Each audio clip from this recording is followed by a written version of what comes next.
بالقاسم محمد وعلى أهل بيته الطيبين الطاهرين المعصومين المنتخبين المنتجبين ولعنة الله على أعدائهم أجمعين إلى الآن إلى صباح يوم الدين.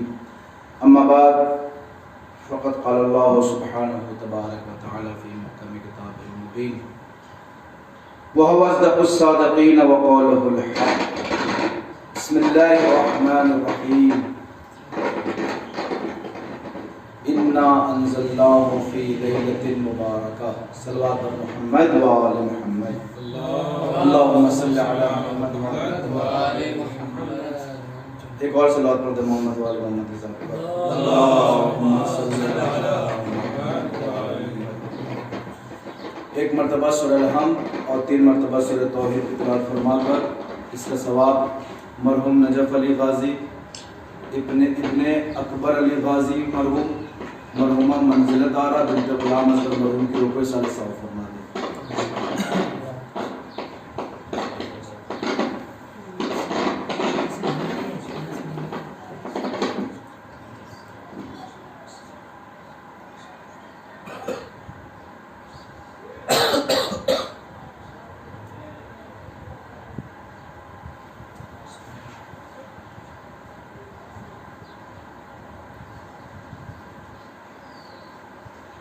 صلو علی محمد و آل محمد. اللہم صلی علی محمد و آل محمد. عزیزان گرامی بزرگان محترم، جیسا کہ ہم سب کو پتہ ہے ماہ رمضان کی ابتدا ہو چکی ہے. آج 2 ماہ رمضان ہیں اور سب کو یہ بھی پتہ ہے کہ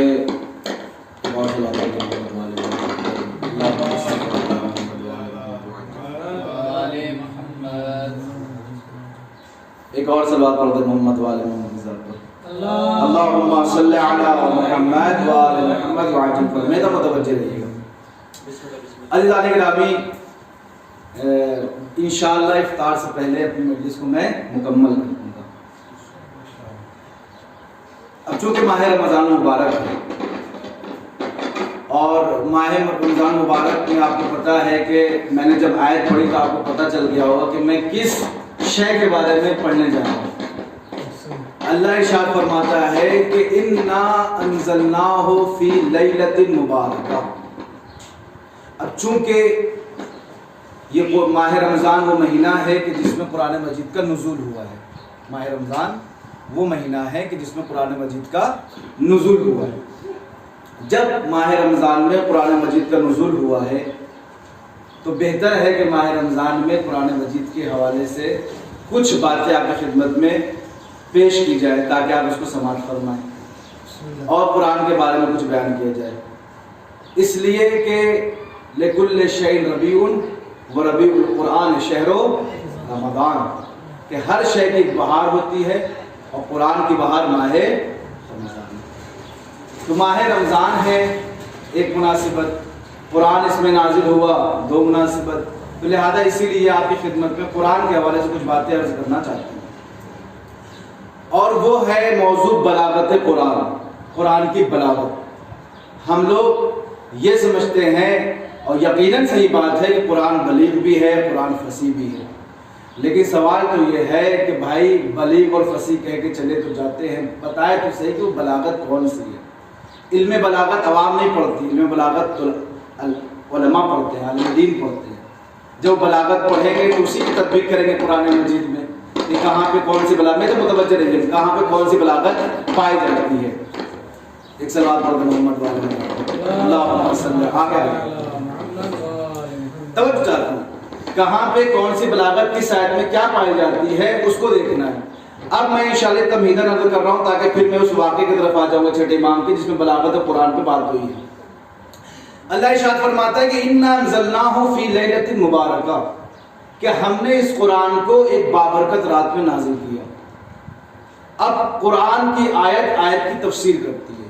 اب میں کسی روایت سے نہیں پوچھوں گا کہ وہ بابرکت رات کون سی ہے کہ جس میں قرآن نازل ہوا. انا انزلناہ فی لیلۃ مبارکہ، ہم نے ایک بابرکت رات میں قرآن کو نازل کیا. پروردگار وہ بابرکت رات کون سی ہے کہ جس میں تو نے قرآن کو نازل کیا؟ اللہ نے کہا پڑھو سورہ قدر. انا انزلناہ فی لیلۃ القدر. وہ بابرکت رات کسی اور مہینے کی رات نہیں ہے، وہ ماہ رمضان کی شب قدر ہے کہ جس میں ہم نے اس قرآن مجید کو نازل کیا۔ تو پروردگار جب تو نے قرآن کو نازل کیا تو لے کر کے کون آیا؟ تو اللہ نے کہا پھر پڑھو قرآن، نزل بہ الروح الامین، اس قرآن کو جناب جبرائیل لے کر کے نازل ہوئی۔ پروردگار نازل ہوئی رات میں لے کے آنے والا جبرائیل ہے، تو نازل کرنے والا ہے، نازل کس پہ ہے؟ کہا پھر پڑھو قرآن۔ الحمدللہ الذی انزل علی عبدہ الکتاب ولم یجعل لہ عوجا۔ علماء اکرام کی شکر کہ تمام تعریف اس اللہ کے لیے کہ جس نے اپنے عبد محمد پر قرآن نازل کیا، ولم یجعل لہ عوجا، اور اس قرآن کو محمد کے لیے مشکل نہیں بنایا، آسان بنایا۔ نازل کرنے والا اللہ، نازل ہونے والی کتاب، جس ظرف زمان کیا ہے؟ شب قدر، اور نازل کس پہ کیا؟ محمد کے اوپر، رات میں نازل کیا۔ لانے والا کون؟ جناب جبرائیل۔ توجہ چاہتا ہوں ذالک گرامی، عظمت قرآن سمجھیے گا۔ قرآن مجید نازل ہوا شب قدر میں، اور اللہ پھر شب قدر کے بارے میں کہتا ہے کہ انا انزلناہ فی لیلۃ القدر، شب قدر میں ہم نے نازل کیا۔ پھر کہتا ہے سنو، لیلۃ القدر خیر من الف شہر، کہ شب قدر وہ رات ہے کہ جو 1000 مہینوں سے افضل ہے۔ سارے علماء سے جا کر کے پوچھئے کہ شب قدر میں وہ کون سی خصوصیات پیدا ہو گئی کہ وہ 1000 مہینوں سے افضل ہو گئی؟ تو سارے علماء کرام، چاہے وہ اہل سنت کے علماء ہوں، شیعوں کے علماء ہوں، سب نے یہی لکھا کہ شب قدر اس لیے 1000 مہینوں سے افضل ہو گئی کیونکہ شب قدر میں قرآن مجید نازل ہوا ہے، تو اس لیے شب قدر 1000 مہینوں سے افضل ہو گئی۔ تو میں یہی تو کہتا ہوں مسلمانوں سے کہ جس شب میں قرآن نازل ہو جائے وہ رات 1000 مہینوں سے افضل ہو جاتی ہے، تو جس محمد پر قرآن نازل ہو جائے وہ تم جیسا بشر کیسے ہو سکتا ہے؟ ایک صلوات پر محمد و آل محمد، اللہم صلی علی محمد و آل محمد۔ بھائی جس مہینے میں، جس رات میں قرآن نازل ہو جائے وہ رات عام رات نہ رہے، وہ رات 1000 مہینوں سے افضل ہو جائے، تو جس محمد پر قرآن نازل ہو جائے وہ تم جیسا کیسے ہو سکتا ہے؟ اب آپ نتیجہ نکالیے، اب میں آ رہا ہوں بیان کی طرف۔ لہٰذا محمد جیسا کوئی انسان نہیں، کوئی انسان محمد جیسا نہیں۔ محمد اپنے زمانے میں تمام لوگوں سے افضل، توجہ چاہتا ہوں، میرے کو توجہ رہیے گا، محمد اپنے زمانے میں تمام لوگوں سے افضل۔ قرآن جیسی کوئی کتاب نہیں، توجہ چاہتا ہوں، قرآن جیسی کوئی کتاب نہیں، محمد جیسا کوئی نبی نہیں، محمد جیسا کوئی بشر نہیں۔ اب آئیے قرآن کی بلاغت دیکھیے۔ اب اللہ نے پھر قرآن کے بارے میں ارشاد فرمایا کہ قل ان کنتم فی ریب مما نزلنا علی عبدہ، اگر تمہیں اس قرآن میں کوئی شک ہے جس کو میں نے محمد پہ نازل کیا، فاتو بسورۃ من مثلہ، جو قرآن کے مثل، پورا قرآن نہیں، کوئی کتاب نہیں، ایک سورہ بنا کر کے لے کے آ جاؤ۔ وَادْعُوا شُهَدَاءَكُم مِّن دُونِ اللَّهِ إِن كُنتُمْ صَادِقِينَ، اگر سچے ہو کہ قرآن اللہ کی جانب سے نازل نہیں کیا گیا ہے تو اپنے گواہوں کو بھی لے کر کے آ جاؤ، اور اس کے مقابلے کو کتاب لے کر کے آ جاؤ کہ جو جواب لے کر کے آ جائے اس قرآن کا۔ فاتو بسورۃ من مثلہ، تو جب قرآن کے مثل کوئی سورہ بنا کر کے لے آؤ اگر تم سچے ہو۔ اس کا مطلب کیا ہو؟ اگر انسان اپنا دعویٰ کوئی کر رہا ہے اور چاہتا ہے اس کا دعویٰ سچ ہو تو اس دعوے کی کوئی دلیل لا کر کے لائے، کوئی دلیل لے کر کے آئے، کوئی قرآن کا واقعہ۔ فاتو بسورۃ من مثلہ وادعوا شہداءکم من دون اللہ ان کنتم صادقین۔ دعویٰ کرنا اچھی بات ہے لیکن دعویٰ مات دلیل۔ اب یہ قرآن کا دعویٰ ہے، توجہ چاہتا ہوں، یہ قرآن کا دعویٰ ہے کہ تمہیں قرآن کے مثل کوئی سورہ لے کر گئے۔ اب یہ بتائیے قرآن آج نازل ہوا 100 سال 200 سال نہیں 1400 سال ہو گئے تقریباً۔ یہ قرآن کا دعویٰ آج بھی قرآن میں قائم و دائم ہے، یہ آیت آج بھی قائم و دائم ہے، توجہ چاہتا ہوں، آج بھی قائم و دائم ہے۔ جب یہ آیت آج بھی قائم و دائم ہے، موجود ہے، تو کیا جب لوگوں نے کوشش نہیں کی کہ قرآن کا جواب لے کر کے آئے؟ بڑی کوششیں کی گئی۔ ابن سقید نے امام علی ہادی علیہ السلام کو سوال کیا، کہا مولا اللہ نے جناب عیسیٰ کو علم طب کیوں دی تھی؟ علم طب کا علم کیوں دیا تھا؟ جناب موسیٰ کو سحر کا علم کیوں دیا تھا؟ نبی کو قرآن کیوں دیا تھا؟ ابن سقید کا سوال ہے۔ امام ہادی فرماتے ہیں کہ چونکہ جناب عیسیٰ کے زمانے میں طب کا رواج تھا، تو جو نبی اس دنیا میں اس قوم میں جائے گا تو جس چیز میں جو چیز رائج ہوگی تو ضروری ہے کہ وہ نبی اس علم میں ماہر ہو۔ تاکہ ان کا جواب دے سکے اور اس کے لیے معجزہ بن سکے، اس لیے ان کو علم اتباع عطا کیا۔ جناب موسیٰ کے زمانے میں سحر کا دور تھا، تو اس لیے جناب موسیٰ کو علم سحر عطا کیا تاکہ وہ ان پہ غالب ہو سکے۔ اور نبی کے زمانے میں توجہ، بلاغت کا زور تھا، فصاحت کا زور تھا، ادب کا زور تھا، اس لیے اللہ نے کہا میں ایسی کتاب دیں گے آپ کے اوپر جو معجزہ بنے گی آپ کی نبوت کے اوپر، تاکہ ان لوگوں کو جو زمانے کے بلیغ، فصیح، ادیب، جو شاعر تھے، خطیب تھے، ذاکر تھے، اپنے زمانے کے بلیغ ادیب تھے، وہ جب قرآن مجید کی بلاغت و فصاحت کو دیکھے تو اس کا جواب نہ لا سکے۔ اس لیے اللہ نے ایسی بلاغت اور ایسی فصاحت قرآن میں رکھی کہ لوگ کوشش کرتے رہے لیکن لا نہ سکے۔ اب سوال دیکھیں تو صحیح قرآن میں بلاغت کی، چھٹے امام کا زمانہ ہے، مکے کا، شہر مکہ ہے، 4 انسان، 4 زندیق جمع ہو گئے خانہ کعبہ کے پاس۔ خانہ کعبہ کے پاس جمع ہونے کے بعد چاروں کہتے ہیں کہ دیکھو ربع قرآن 7.5 کر کے بانٹ لیا جائے آپس میں، 30 پاروں کا قرآن ہے، 7.5 ایک حصے میں آ جائے، تینوں آپس میں کر لیتے ہیں 7.5 اس طرح 30 قرآن ہو جائے گا، 30 پارے ہو جائیں گے، اور انشاءاللہ نعود فی المقبل وقت نقض القرآن کلہ، اگلے سال انشاءاللہ جب حج کا موقع آئے گا تو ہم اسی جگہ پہ جمع ہو جائیں گے اور حاجیوں کا مذاق اڑائیں گے اور اس حال میں آئیں گے کہ لقد ننقض القرآن کلہ، کہ ہم پورے قرآن کا نقض کر لیں گے، یعنی اس کو باطل قرار دے دیں گے کہ قرآن بالکل باطل کتاب ہے، جب ہم قرآن کا جواب لے لیں گے۔ یہ چاروں کوئی عام نہیں تھے، آپ ان کی تحقیق دیکھیں، اجا کے میرے جال میں دیکھیے گا، سب عالم، ادیب، شاعر، بلیغ، فصیح سب جمع ہو گئے۔ اب دیکھیے یہ قرآن جو ان کے پاس آیا، عوام کے پاس نہیں آیا تھا کہ وہ جواب دے سکے۔ ہندوستان میں ہوتا تو اس کو ڈھنگ سے عربی نہیں پڑھنے آتی تو وہ جواب کیا دیں گے؟ وہ تھا عرب میں نازل ہوا، تو اولین مخاطب تو عرب ہے قرآن مجید کے، اگرچہ پورے عالم اسلام کے لیے ہدایت ہے یہ قرآن، لیکن اولین مخاطب عرب ہے، اسی لیے قرآن عربی میں نازل ہوا، توجہ چاہتا ہوں۔ لیکن اولین مخاطب عرب ہے، لیکن جواب کون لائے گا؟ عوام نہیں لائے گی، خواص لائیں گے، اور خواص میں سے کون لائیں گے؟ جو اس علم کے ماہر ہو۔ تو بلاغت قرآن، فصاحت قرآن کا جواب کون لائیں گے؟ جو بلاغت عربی میں ماہر ہو، فصاحت عربی میں ماہر ہو، ادیب ہو، شاعر ہو۔ تو چاروں ان تمام علوم کے ماہر تھے، انہوں نے قرآن کو دیکھا، دیکھنے کے بعد کہتے ہیں اگلے سال انشاءاللہ آئیں گے تو اس کا جواب لے کر کے آئیں گے، سنیے گا، اور کہتے ہیں اس لیے جواب لے کر کے آئیں گے اذا نقضنا القرآن کلہ فی نقض القرآن ابطال نبوت محمد وفی ابطال نبوت محمد ابطال الاسلام۔ علماء اکرام تشریف فرمائیں، اگر ہم نے قرآن کا نقض کر لیا، قرآن کا جواب دے لیا، تو محمد کی نبوت کو بھی باطل کر دیں گے، اور جب نبوت محمد کی نبوت باطل ہو گئی تو اسلام خود بخود باطل ہو جائے گا۔ ٹھیک ہے، اب سنیے گا، اگلا سال آیا، چاروں جمع ہو گئے، بس اس واقعے کو سنیے، اس میں 2 آیتیں پڑھوں گا، 4 آیتیں، صرف 2 آیتیں پڑھوں گا، اس کی بلاغت کو بیان کروں گا، پھر مسائل کروا لوں گا، غور سے سنیے گا، قبلہ توجہ چاہتا ہوں۔ اب سنیے گا، اگلا سال آیا، جمع ہوئے، ایک نے بولا کہ ہاں بھائی جواب لے کر کے آ گئے، اس نے کہا جواب 7.5 پارہ میں ذمہ دیا تھا نا، کہا 7.5 پارے قرآن لے کر کے جواب لے کر کے آ گئے۔ اس نے کہا 7.5 تو بہت دور کی بات ہے، سورہ یوسف کی صرف ایک آیت، چھوٹی سی آیت، اس کو میں بس دیکھ رہا تھا، پورا سال نکل گیا کہ اس کی بلاغت کو دیکھا، اس کی فصاحت کو دیکھا، اور سوچا کہ اس پہ کوئی آیت بنا دوں، کوئی ایسا شعر بنا دوں، یا ایسا کوئی کلام بنا دوں، ایسا کلام ہو میرا جس میں ایسی بلاغت ہو، ایسی فصاحت ہو کہ یہ فصاحت و بلاغت قرآن کی اس آیت کی بلاغت و فصاحت پہ حاوی و غالب آ جائے، لیکن کہتا ہے کہ میں عاجز ہوں۔ اب سنی وہ آیت کون سی؟ سورہ یوسف کی وہ آیت دیکھیں، فَلَمَّا اسْتَيْأَسُوا مِنْهُ خَلَصُوا نَجِيًّا۔ اس کا ظاہری ترجمہ کروں اور اس بتاؤں آیت کرنا ضروری۔ فَلَمَّا اسْتَيْأَسُوا مِنْهُ خَلَصُوا نَجِيًّا، یہ ہے قرآن، ہم لوگ پڑھتے ہیں، پڑھ کے چلے جاتے ہیں، یقیناً آپ لوگ تدبر کرتے ہیں، تفکر کرتے ہیں، عالم دین ہیں، بلاغت پڑھتے ہیں، فصاحت پڑھتے ہیں، علم کلام بدیع سب پڑھتے ہیں۔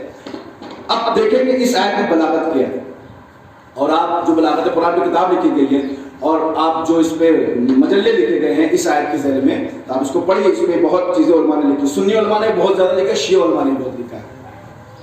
فَلَمَّا اسْتَيْأَسُوا مِنْهُ خَلَصُوا نَجِيًّا، سورہ یوسف کی آیت، اس کا ترجمہ یہ ہے کہ جب سب لوگ جناب یوسف کے بھائی جناب یوسف سے مایوس ہو گئے تو پھر جب کنارے جا کر کے آپس میں باتیں کرنے لگے، یہ اس کا ظاہری ترجمہ ہے۔ اب سنیے آیت کی سکتی ہے، جناب یوسف کے سارے بھائی کنعان سے آئے، جناب یعقوب نے بھیجا کہاں پر کہ آ کر کے مصر میں، تاکہ وہاں پہ غلہ لے سکیں. ٹھیک ہے، غلہ لینے کے بعد جناب بنیامین کے جو بوری تھی اس کے اندر پیالہ نکل گیا. پتہ ہے سب کو، قرآن کا واقعہ ہے. پیالہ نکل گیا. جب پیالہ نکل گیا تو پھر اس کے بعد ان کو پکڑا گیا. وہ پورا ایک مصلحت جناب یوسف کی آپ سب کو پتہ ہے، اس میں کیا بس جلدی بیان کر رہا ہوں. پیالہ نکلا. پیالہ نکلنے کے بعد یہ ہوا کہ جناب بنیامین کو گرفتار کر لیا گیا. جناب بنیامین کو گرفتار کر لیا گیا. بلاغت قرآن دیکھی گئی شاید کے اندر فلم مستیسوا منہ خلصوا نجیا، کہ جب یہ مایوس ہو گئے جناب یوسف سے، جناب بنیامین سے. علیکم السلام. صلوات اللہ محمد علیہ وسلم. توجہ رہیے گا. اب ہوا کیا؟ جناب بنیامین کے بوری سے نکلا پیالہ. جناب یوسف کے جو کام کرنے والے تھے وہاں پر، انہوں نے ان کو جناب بنیامین کو پکڑ لیا. جب جناب بنیامین کو پکڑ لیا تو ایک مرتبہ سارے بھائی کہنے لگے کہ اے یوسف، یہ سب سے چھوٹے ہیں بنیامین، ہم میں سے کسی ایک کو گرفتار کر لیجئے، جناب بنیامین کو چھوڑ دیجئے. تو جناب یوسف نے کیا کہا کہ جس کے بوری سے پیالہ نکلا ہے گرفتار وہی ہوگا. توجہ چاہتا ہوں، گرفتار وہی ہوگا. اور روایات بتاتی ہے ان لوگوں نے بہت ہیلے کیے جناب یوسف کے بھائیوں نے، لیکن ہیلا کرنے کے باوجود جب بالکل مایوس ہو چکے کہ جناب بنیامین اب ساتھ نہیں جائیں گے، پھر کنارے جا کر کے سارے بھائی آپس میں بات کرنے لگے. تو اسی چیز کو قرآن نے کہا فلما استيئسوا منه خلصوا نجيا، کہ جب وہ لوگ یعنی ان کے بھائی جناب بنیامین سے مایوس ہو گئے تو کنارے جا کر کے اس میں کنارے جا کر کے آپس میں باتیں کرنے لگے، سرگوشیاں کرنے لگے. توجہ چاہتا ہوں، یہ ہے قرآن کا ظاہری ترجمہ. اب آپ دیکھیے اس میں بلاغت کیا ہے. علماء لکھتے ہیں، سنی علماء نے بھی لکھا، شیعہ علماء نے بھی لکھا، اس میں بلاغت کیا ہے. دیکھیے فلما استيئسوا، اس کے معنی ہوتے مایوس ہونا. آپ سارے علماء، میں تو ادنا سے طالب علم ہوں. دیکھیے مایوس ہونے کے عربی میں اور بھی بہت الفاظ ہیں. ایک ہے یہ استیاز باب استفعال سے، ایک ہے لفظ یئسا یئسو مایوس ہونا باب سمع یسمعو سے، ایک ہے حسبہ یحسبو یئسا یئسو. دونوں کے معنی ہوتے مایوس ہونا، دونوں کے معنی ہوتے مایوس ہونا. لیکن قرآن نے یہ نہیں کہا فلما یئسوا شیء، فلما یئسوا، یہ نہیں کہا. کہہ سکتا تھا قرآن، مایوس ہونے کو معنی کو تو ظاہر کرنا تھا، کہہ سکتا تھا. لیکن قرآن نے یہ نہیں کہا فلما یئسوا، کہا فلما استيئسوا، باب استفعال میں لے لیا. اس کے بارے میں علماء فرماتے ہیں کہ یئسا یئسو بابے اور استیئسا میں فرق کیا ہے؟ کہتے فرق یہ ہے یئسا میں مایوسی کا اظہار تو ہے لیکن شدت مایوسی نہیں ہے، لیکن استیئسا میں مایوسی کے ساتھ ساتھ شدت مایوسی کو بھی قرآن میں بیان کیا. علماء کرام تشریف فرمائیں. فلما استيئسوا، جب وہ مایوس ہو گئے یعنی شدت کے ساتھ مایوس ہو گئے، تا سارے بھائی جناب بنیامین کی طرف سے. یعنی کیا مطلب؟ ایک تو شدت مایوسی کو قرآن نے بیان کیا اس لیے آج کل فلما استيئسوا میں، اور دوسرا فرماتے ہیں کہ قرآن میں ایک ایسا لفظ فلما استيئسوا جو پورے جناب یوسف کے قصے کو بھی جمع کیے ہوئے ہے، جناب بنیامین کے قصے کو بھی جناب جمع کیے ہوئے ہے. یعنی اس کے اندر اتناب پایا، اجمال و اتناب پایا جاتا ہے، تفصیل اجمال پایا جاتا ہے. اور آپ جانتے ہیں بلاغت کہتے ہی اسے ہے کہ الفاظ کم ہوں، الفاظ موقع محل کے اعتبار سے الفاظ کم ہوں، معنی زیادہ ہو. جو خیر الکلام ما قل و دل، بہترین کلام وہ ہوتا ہے جس میں عبارتیں کم ہو، معنی زیادہ ہو. تو فلما استيئسوا منہ، جب یہ جناب جسم کے بھائی جناب بنیامین سے مایوس ہو چکے. اس میں پورا قصہ ایسے ہے مایوس کیسے ہو گئے کہ جناب یوسف کو ان لوگوں نے پہلے کنویں میں ڈال دیا، اس کے بعد جناب یوسف کو مصر کے بازار میں بیچ دیا، اور جناب یعقوب ناراض تھے. اور اس کے بعد جناب بنیامین کے بوری میں سے کیا نکلا؟ پیالہ نکلا. جناب بنیامین بھی جب مصر میں رہنے لگیں گے. ان تمام قصوں کو قرآن نے ایک لفظ میں بیان کیا کہ فلما استيئسوا منہ، جب ان کے بھائی جناب بنیامین سے مایوس ہو گئے. یہ ہے بلاغت. فلما استيئسوا منہ وخلصوا نجيا، جب جناب بنیامین سے مایوس ہو گئے. قسم خدا کی. اب آپ دیکھیے آپ انسان ہو، اس کے سامنے یہ آیت جائے نہیں سمجھے گا بلاغت قرآن ہے، لیکن کوئی عرب ہو، ادیب ہو، عربی جاننے والا ہو، اگر اس کے سامنے اگر کوئی شاعر ادیب ہو، بلیغ و فصیح ہو، اس کے سامنے یہ آیت ہو تو یقیناً سمجھ لے گا کہ اس میں کیا فصاحت ہے، کیا بلاغت ہے. یہی وجہ ہے جناب فرزدق جو مداح استیأسوا منہ خلصوا النجیہ. جب استیأسوا کو پڑھا, اس میں بلاغت کو دیکھا, فصاحت کو دیکھا, تو یقیناً جوہری ہی جانتا ہے کہ کون سی چیز پتھر ہے اور کون سی چیز ہیرا ہے. عام انسان تو پتھر ہیرے سے پتھر سمجھ کے پھینک دے گا, لیکن جناب فرزدق نے جب اس آیت کو دیکھا تو فوراً سجدہ کر لیا. تو جب سجدہ کیا تو ان کے دوست نے پوچھا, اے فرزدق, یہ وہ آیت تو نہیں ہے کہ جس کو پڑھ کر کے سجدہ واجب ہو جاتا ہے, تم نے سجدہ کیوں کیا؟ تو فوراً جناب فرزدق نے کہا کہ سجدت اللہ لبلاغت القرآن, قرآن کی بلاغت کو دیکھ کے میں نے خدا کا سجدہ کر لیا. سجدت اللہ لبلاغت القرآن, قرآن کی بلاغت کو دیکھ کر کے میں نے خدا کا سجدہ کیا. لبلاغت القرآن, یہ ہے قرآن کی عیسائی. اب سنیے گا, چھٹے امام کے زمانے کا یہ بات کر رہا ہوں. اب یوں یہ واقعہ قرآن میں موجود ہے, لیکن اس میں کیا بلاغت ہے واقعہ میں موجود نہیں ہے. بعد میں جب تحقیق کرے, آپ تفسیریں دیکھیں تو اس میں یہ چیز پوائنٹس اور یہ چیز نکات ملتے ہیں. یہ تو ایک چیز تھی. اب سنیے دوسری آیت. اس نے کہا بھائی اس آیت کی جو بلاغت ہے اس کا جواب تو میں نہیں لا سکا. اس نے کہا بھائی اچھا, اس آیت کا جواب نہیں لا سکے, تم بتاؤ تم کو کس آیت نے اور اس کی بلاغت نے مایوس کر دیا, تم معجزہ نہ لا سکے. اس نے کہا میں بتاتا ہوں کون سی. کہا یہ والی ہے جس میں پروردگار عالم نے کہا یا ایھا الناس ضرب مثل فاستمعوا له. اے لوگو, تمہیں ایک مثال دی گئی ہے, غور سے سنو, غور سے سنو. وہ مثال کیا ہے؟ یا ایھا ان الذین تدعون من دون اللہ, وہ لوگ کہ جن کی تم اللہ کے علاوہ عبادت کرتے ہو, یعنی بت, وہ بت جن کو تم اللہ کے علاوہ پکارتے ہو. اللہ فرماتا ہے کہ لن یخلقوا ذبابا, یہ بت وہ ہیں کہ جو ایک مکھی بھی پیدا نہیں کر سکتے. توجہ چاہتا ہوں, بلاغت قرآن دیکھیے گا. لن یخلقوا ذبابا, ایک مکھی بھی نہیں پیدا کر سکتے. اور صرف مکھی نہیں, وَلَوْ اجْتَمَعُوا, اگر یہ سارے جمع ہو جائیں بت, تو یہ بت ایک مکھی بھی پیدا نہیں کر سکتے. اور صرف یہ نہیں, وَإِن يَسْلُبْهُمُ الذُّبَابُ شَيْئًا لَا يَسْتَنْقِذُونَ مِنْهُ ضَعْفَ الطَّالِبُ وَالْمَطْلُوبُ. اگر مکھی ان بتوں سے کچھ لے لے تو لا يَسْتَنْقِذُونَ مِنْهُ, یہ بت ان مکھیوں سے کچھ چھڑا بھی نہیں سکتے. ضعف الطالب والمطلوب, مکھی بھی ضعیف اور بت دونوں ضعیف ہیں. وہ کہتا ہے کہ جب میں نے اس قرآن کو, اس آیت کو دیکھا تو اس میں ایسی بلاغت تھی کہ میں پیچھے ہٹ گیا کہ اس آیت کا جواب نہیں لا سکتا تو قرآن کی دوسری آیت کا کیا جواب لاؤں گا. اب اس میں بلاغت کیا ہے دیکھیے. ضروری نہیں کہ ہر آیت میں کی بلاغت ہو, اس آیت میں الگ بلاغت تھی, اس میں کم الفاظ میں زیادہ معنی بیان کرنے تھے, اس میں بلاغت کیا ہے. دیکھیے, کسی چیز کو جب یہ بیان کرنا ہو اس کے بارے میں کہ یہ شے کوئی اہمیت نہیں رکھتی ہے, کوئی بھی اہمیت نہیں رکھتی, اس کے ذوق کو بیان کرنا ہو تو انسان اس طریقے سے بات کرتا ہے کہ اس کی کوئی اہمیت ہی نہ رہے, اور اس طریقے سے اہمیت بیان کی جائے کہ سامنے والا سمجھے کہ اس کی کوئی اوقات اور کوئی اس کی وقعت نہیں ہے. اس بتوں کے ذوق, ان کی کمزوری قرآن نے کس انداز میں بیان کیا, وہ سب سے اہم چیز. یا ایھا الناس, اے لوگو, اور صرف اس زمانے کفاروں کو نہیں مثال ہے, تمام عالم انسان کے اللہ مثال دینے. غور کرو جو ہم نے مثالیں دی ہیں کہ بت کتنے کمزور ہیں. یا ایھا الناس ضرب مثل, ایک مثال دی گئی ہے, فاستمعوا له, غور سے سنو. ان الذین تدعون من دون اللہ, یہ بتوں کو جن کو تم اللہ کے علاوہ پکارتے ہو, سنو کتنے کمزور ہیں.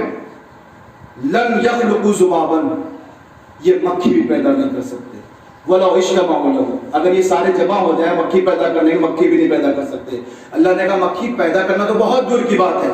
اور میں نیچے آ کر کے ذوق کو بیان کرتا ہوں. إِن يَسْلُبْهُمُ الذُّبَابُ شَيْئًا, مکھی اگر ان بتوں سے کوئی چیز لے لے, پیدا کرنا تو دور کی بات ہے, اگر کوئی چیز لے لے تو لا يَسْتَنْقِذُونَ مِنْهُ, تو یہ بت مکھی سے وہ چیز چھڑا بھی نہیں سکتے. ضعف الطالب والمطلوب, طالب بھی کمزور اور مطلوب وہ بھی کمزور. اب اس آیت کی تفسیروں میں جا کے دیکھیے گا کہ کیا بات ہے. علماء فرماتے ہیں کہ اس زمانے کے لوگ بتوں کے پاس آتے تھے, آنے کے بعد اتنا طاقتور سمجھتے تھے, اگر کوئی بات بتوں کے خلاف ہو جائے تو لڑنے لگتے تھے کہ میرے بت تو بڑے طاقتور ہیں, بت کے والے الگ بت ہیں, جمعرات والے الگ بت ہیں, جمعے والے الگ بت ہیں. یعنی بتوں میں اتنی طاقت تھی کہ ہر دن کے الگ الگ بت تھے, ہر قبیلے کے الگ الگ بت تھے, اور ساری دعائیں انہی سے جا کر کے مانگتے تھے. تو اتنا مضبوط اور طاقتور سمجھتے تھے کہ ان سے ساری دعائیں مانگتے تھے. دولت مانگنی ہو تو بت سے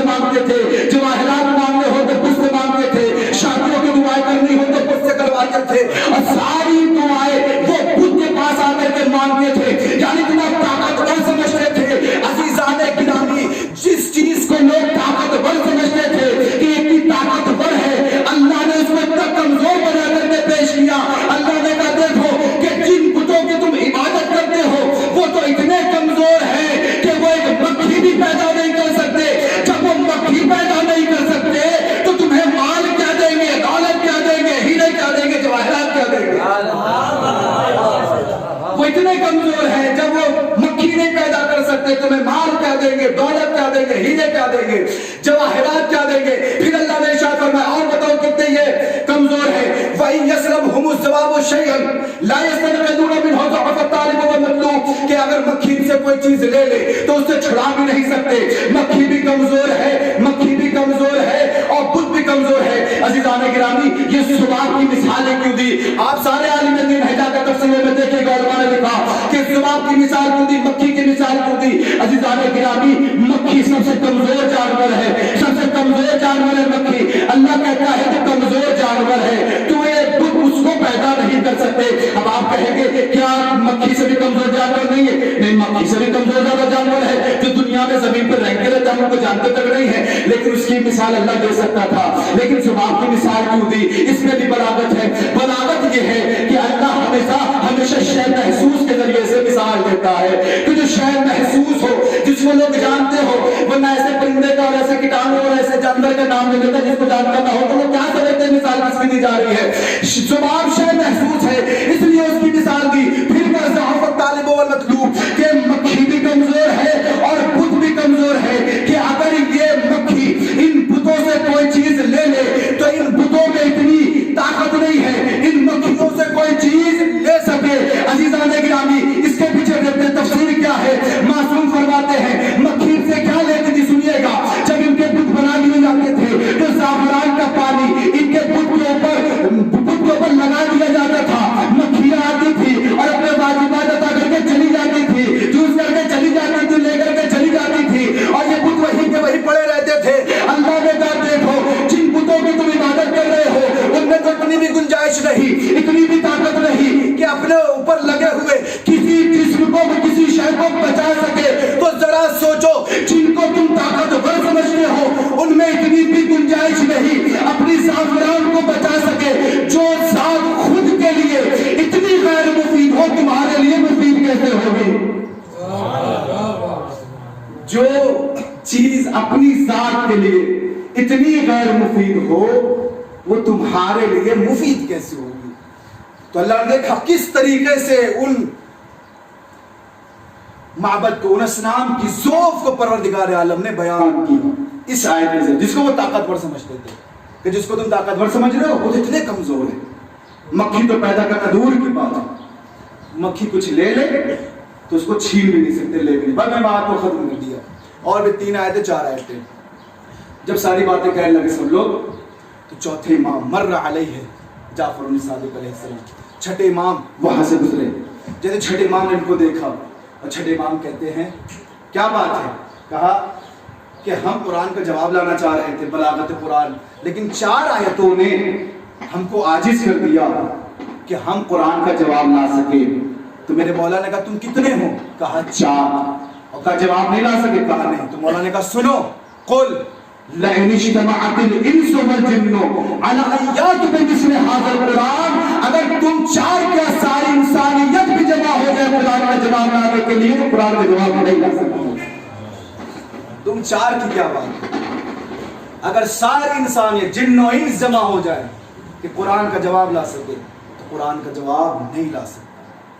یہ ہے بلاغت قرآن جو ان 2 آیتوں میں موجود تھی کہ جس کی وجہ سے لوگ قرآن کا جواب نہیں لا سکتے. بس میں نے ختم کیا اپنی بات. اب عزیزان گرامی, آپ سے ایک سوال ہے, یہ قرآن کیا ہے؟ نبی کا معجزہ. نبی کا معجزہ, نبی کا ایک ہی معجزہ تھا نہیں. میں نے شروع میں کہا تھا اس زمانے بلاغت و فصاحت کی تو قرآن کو پیش کیا اللہ نے, نبی نبوت کا معجزہ قرآن, لیکن کیا صرف اس زمانے بلاغت تھی؟ نہیں, شجاعت بھی تھی. اس زمانے کے لوگ بہادر بھی تھے, شجاع بھی تھے. تو اسی لیے اللہ نے کہا ہم نے آپ کو 2 معجزے عطا کیے. جب بلاغت و فصاحت کی بات ہو قرآن کو پیش کر دیجیے گا, جب شجاعت کی بات ہو علی ابن ابی طالب کو پیش کر دیجیے گا. جب بلاغت کی بات ہو قرآن, جب شجاعت کی بات ہو تو علی ابن ابی طالب کو پیش کر دیجیے گا. عزیزان گرامی, یہ ہے بلاغت قرآن, یہ ہے فصاحت قرآن. اور یقیناً قرآن مجید قیامت تک معجزہ رہے گا اور کوئی اس کا جواب لے کر کے نہیں آئے گا. اور یہی اس قرآن کے وارث اس قرآن کو بچانے کے لیے, اس قرآن کے پیغام کو بچانے کے لیے مدینے سے کربلا آئے اور آنے کے بعد ایک ایسی قربانی پیش کی کہ عالم انسانیت نے اس کو یاد رکھا کہ حسین جو وارث قرآن ہیں انہوں نے قربانی کو پیش کیا اور قرآن کی حقانیت کو بچایا. اور یہی وجہ ہے کہ امام حسین علیہ السلام نے نہیں، اس کے بعد چوتھے امام ضیاء العابدین علیہ السلام نے بھی قرآن کی حقانیت کو بچایا. روایت میں ملتا ہے کہ امام حسین علیہ السلام تو رسول اس قدر محبت کرتے تھے. اور کیوں محبت کرتے تھے؟ آپ جانتے ہیں کہ حسین وارث قرآن ہے، نبی کا اسلام بچائیں گے، قرآن بچائیں گے، محافظ اسلام و قرآن امام حسین. اور یہی وجہ ہے کہ ہر جگہ اس وارث قرآن، اس محافظ قرآن کا رسول نے تعارف کرایا ہے. نماز ہو رہی ہے، نماز مکمل ہو گئی، امام حسین تشریف فرمائے، ہاتھوں میں امام حسین کو اٹھایا اور اٹھانے کے بعد ایک جملہ کہا، اللہم من ابکل حسین فلا تغفر لہ. اے میرے معبود جو حسین کو رلائے اس کی کبھی بخشش نہ کرنا، جو حسین کو رلائے اسے کبھی معاف نہ کرنا. رونا تو، اور صحابہ نے کہا آمین. رونا تو اسی بات کا ہے نا کہ جس حسین کے لیے رسول نے دعا کی اور صحابہ نے آمین کہا، وہی حسین 10 محرم کو آواز دے رہا ہے، اے میرے شیعوں جب کبھی ٹھنڈا پانی پینا تو حسین کی پیاس کو یاد کر دینا، جب کسی بے گناہ مظلوم کا ذکر سننا تو مجھ پہ ہائے ہائے کر کے رونا. اور کیوں ہائے ہائے کر کے رونا؟ اس لیے کہ لأنہم قتلونی، اس لیے کہ ان لوگوں نے مجھے قتل کر دیا. اور میں کہوں گا مولا قتل کر دیا اس لیے، اور میرے مولا کہیں گے نہیں، فقط قتل نہیں، بعد القتل بجرد الخیل سحقونی، کہ ان لوگوں نے قتل کرنے کے بعد بجرد الخیل، خیل کہتے ہیں گھوڑے کو، جرد جانتے ہیں کسے کہتے ہیں؟ وہ لوہا جو گھوڑوں کے سموں میں لگایا جاتا ہے اسے کہتے ہیں جرد. میرے مولا کہتے ہیں یہ مفیا میرے مولا کا موقف ہے، بعد القتل بجرد الخیل سحقونی، لوگوں نے مجھے گھوڑے کی سموں سے مجھے سحق کر دیا. یہ سحق عربی کا لفظ ہے، اس کا ترجمہ نہیں کروں گا، جائیے کسی حکیم سے پوچھئے کہ یہ سحق کرنا کسے کہتے ہیں. وہ حکیم بتائے گا کہ جب کسی چیز کو کھرل میں ڈال کر کے اسے پاؤڈر بنا لیتے ہیں اسے کہتے ہیں سحق کرنا.